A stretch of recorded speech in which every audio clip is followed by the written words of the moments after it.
सारी 26 पत्नियों ने अपने पिता से यानी दक्ष प्रजापति से शिकायत की तो दक्ष प्रजापति ने चंद्र को शाप दे दिया कि तुमको क्षय रोग हो जाएगा। फिर उन्होंने भगवान शंकर की आराधना की और काशी में आकर के उन्होंने भगवान चंद्रेश्वर की स्थापना की, जो आज हम लोग देख रहे हैं। भगवान शिव ने कहा कि आपका रोग तो दूर हो जाएगा, लेकिन 15 दिन आप घटेंगे और 15 दिन बढ़ेंगे। यह जो चंद्रकूप चंद्रमा के द्वारा ही निर्मित है, तो इसमें अनेक औषधीय गुण भी इस चंद्रकूप में हैं। सोमवार, सोमवती अमावस्या, शनि प्रदोष, सोम प्रदोष, पूर्णिमा, इन तिथियों को यहाँ की यात्रा करने का, यहाँ स्नान, यहाँ का जल पीना, इस चंद्रकूप का, चंद्रेश्वर का दर्शन करना, वह अज्ञान से मुक्त होता है।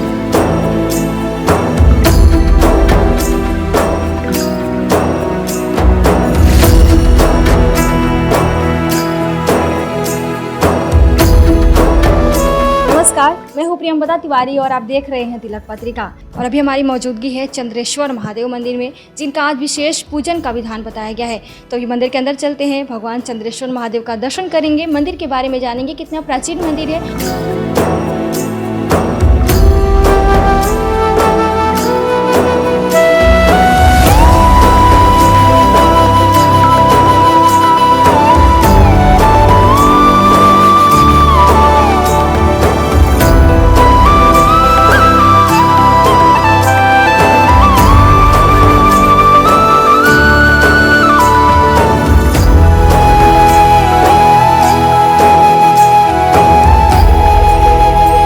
भगवान चंद्रेश्वर का बहुत महात्म्य है। इनकी पौराणिक कथा भी आती है, अनेक पुराणों में आती है, जैसे काशी खंड में अपने स्कंद पुराण के अंतर्गत, एवं साथ ही साथ श्रीमद् भागवत में भी इनकी कथा आती है। भगवान चंद्र जो थे, इनकी 27 पत्नियां थीं, जो 27 नक्षत्र हैं, उन्हीं की जो देवताएं हैं वो चंद्र देवता की पत्नियां थीं, और ये सभी दक्ष प्रजापति की कन्याएं थीं। तो इन 27 पत्नियों में चंद्र देवता ने रोहिणी नाम की जो एक पत्नी थी उसके प्रति कुछ अधिक प्रेम रखा, और अन्य अपनी जो पत्नियां थीं उनको कम सम्मान दिया, उनको गौण रखा। तो उन सारी 26 पत्नियों ने अपने पिता से यानी दक्ष प्रजापति से शिकायत की तो दक्ष प्रजापति ने चंद्र को शाप दे दिया कि तुमको क्षय रोग हो जाएगा, जिसको आजकल हम लोग टीवी बोलते हैं, कुष्ठ रोग नहीं, क्षय रोग, टीवी बोलते हैं। तो वो क्षय रोग होने का शाप दे दिया और चंद्रदेव क्षय रोग से ग्रस्त हो गए। क्षय रोग से उनका पूरा जो शरीर था वो धीरे धीरे क्षीण होने लगा, दुर्बल होने लगा शरीर। फिर उन्होंने भगवान शंकर की आराधना की और काशी में आकर के उन्होंने भगवान चंद्रेश्वर की स्थापना की, जो आज हम लोग देख रहे हैं। भगवान चंद्रेश्वर चंद्रदेव के द्वारा स्थापित हैं। उनकी कृपा से चंद्रदेव का वो जो क्षय रोग था वो दूर हुआ, और उसका एक रूप आज भी हमको दिखाई देता है। भगवान शिव ने कहा कि आपका रोग तो दूर हो जाएगा, लेकिन 15 दिन आप घटेंगे और 15 दिन बढ़ेंगे। तो कृष्ण पक्ष में चंद्रदेव की जो कलाएं हैं वो घटती हैं, और शुक्ल पक्ष में पुनः वो अपनी कलाओं को प्राप्त करते हैं। फिर पूर्णिमा को पूर्ण चंद्र हमको दिखाई पड़ते हैं, और इन्हीं चंद्र के द्वारा स्थापित चूँकि ये भगवान चंद्रेश्वर हैं। गुरु जी, यहाँ जो चंद्रेश्वर महादेव, वहाँ पर एक चंद्रकूप भी विराजमान है, उसकी क्या महिमा है? चंद्रकूप जो वहाँ पर विराजमान है उसके बारे में हमारे यहाँ पुराणों में ये बतलाया गया, विशेष रूप से काशी खंड में, कि तदग्रे कालकेशाख्य दृष्ट प्रत्यय कृत परः छाया संदृश्यते तत्र निष्पापस तदवेक्षणात्। अर्थात वह जो चंद्रकूप है उसमें जो अपनी छाया यानी अपनी परछाई देखता है, अपना प्रतिबिंब देखता है, वह व्यक्ति निष्पाप होता है। और इसी प्रकार की बात लिंग पुराण में भी बतलाई गई है, जो कृत्य कल्पतरु में उद्धृत है। तो इस प्रकार उस चंद्रकूप में जो अपनी छाया देखता है यानी प्रतिबिंब देखता है वो पाप मुक्त होता है। साथ ही साथ पुराणों में ये भी बताया गया है कि वहाँ पर जो लोग पिंडदान करते हैं, श्राद्ध करते हैं पितरों के लिए, गयायाम पिंडदानेन यथा तुष्यन्ति पूर्वजाः तथा चंद्रोद पुण्डे च श्राद्धैस्तृप्यन्ति पूर्वजाः। ऐसा बताया गया कि गया में पिंडदान करने से पितरों को जैसी तृप्ति होती है, ठीक वैसी ही तृप्ति यहाँ भी यानी चंद्रेश्वर के पास चंद्रकूप के निकट पिंडदान करके और इस चंद्रकूप में उन पिंडों का विसर्जन करने से पितरों को वैसी ही तृप्ति प्राप्त होती है। तो इस प्रकार इस चंद्रेश्वर का महात्म्य विशेष रूप से गया से भी अधिक इसका महात्म्य यहाँ बतलाया गया है।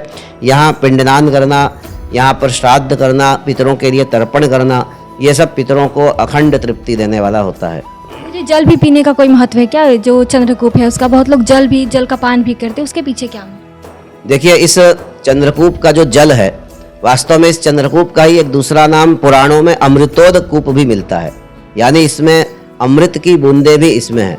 क्योंकि हमारे चंद्र देवता जो थे वो नक्षत्र, औषधि, ब्राह्मण इन सब के स्वामी थे, तो विशेष रूप से औषधियों के स्वामी होने के कारण यह जो चंद्रकूप चंद्रमा के द्वारा ही निर्मित है, तो इसमें अनेक औषधीय गुण भी इस चंद्रकूप में हैं।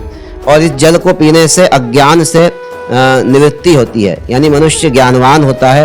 विशेष रूप से सोमवार, सोमवती अमावस्या, शनि प्रदोष, सोम प्रदोष, पूर्णिमा, इन तिथियों को यहाँ की यात्रा करने का, यहाँ स्नान, यहाँ का जल पीना, इस चंद्रकूप का, चंद्रेश्वर का दर्शन करना, इसका विशेष महत्व बताया है। काशी खंड में स्पष्ट रूप से कहा गया कि तत्र कूपम विधायकम अमृतोदमिति स्मृतम यस्यांबुपानात् पान स्नानाभ्याम नरो अज्ञानात् प्रमुच्यते, यानी इस जल का जो पान करता है, पीता है और वहाँ जो स्नान करता है वह अज्ञान से मुक्त होता है।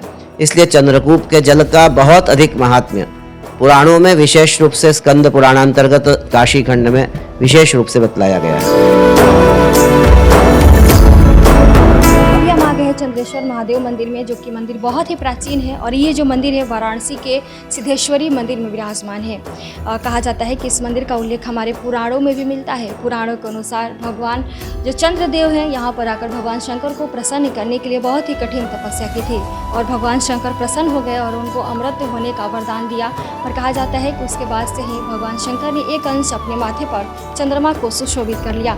और इस मंदिर में आज के दिन यानी शरद पूर्णिमा के दिन बहुत ही बड़ी संख्या में श्रद्धालु आकर चंद्रेश्वर महादेव को जलाभिषेक करते हैं। और आप देख सकते हैं सामने चंद्रकूप भी विराजमान है। कहा जाता है कि इसी के जल से चंद्रेश्वर महादेव का जलाभिषेक किया जाता है। इस कूप का बहुत ही विशेष महत्व है और इस कूप का निर्माण स्वयं चंद्रदेव के द्वारा किया गया है। आप देख सकते हैं बहुत ही प्राचीन कूप है और इसके साथ ही जो चंद्रेश्वर महादेव है भी बहुत ही प्राचीन है। इस मंदिर का उल्लेख यानी पूरा जो एरिया है इसका उल्लेख हमारे पुराणों में यानी स्कंद पुराण के काशी खंड में मिलता है। आप देख सकते हैं कि इस तरह से जो श्रद्धालु हैं बड़ी संख्या में आकर चंद्रेश्वर महादेव का दर्शन पूजन कर रहे हैं। तो आप भी यहाँ पर आइए। और ये जो कूप है इसकी विशेष मान्यता ये भी है कि यहाँ पर आकर इसका जल पीने से आपको जो रोग होते हैं वो भी नष्ट हो जाते हैं। और खासकर अमावस्या के दिन यहाँ पर आकर अपने पितरों के निमित्त यहाँ पर श्राद्ध करने का विशेष महत्व बताया गया। और पूर्णिमा के दिन भगवान चंद्रेश्वर महादेव का दर्शन करने का विधान है। तो अभी हमारे चैनल के माध्यम से चंद्रेश्वर महादेव का दर्शन जरूर करें और खासकर पूर्णिमा के दिन यानी शरद पूर्णिमा हो तो बहुत ही अच्छी बात है। शरद पूर्णिमा के दिन आकर इनका जलाभिषेक जरूर करें।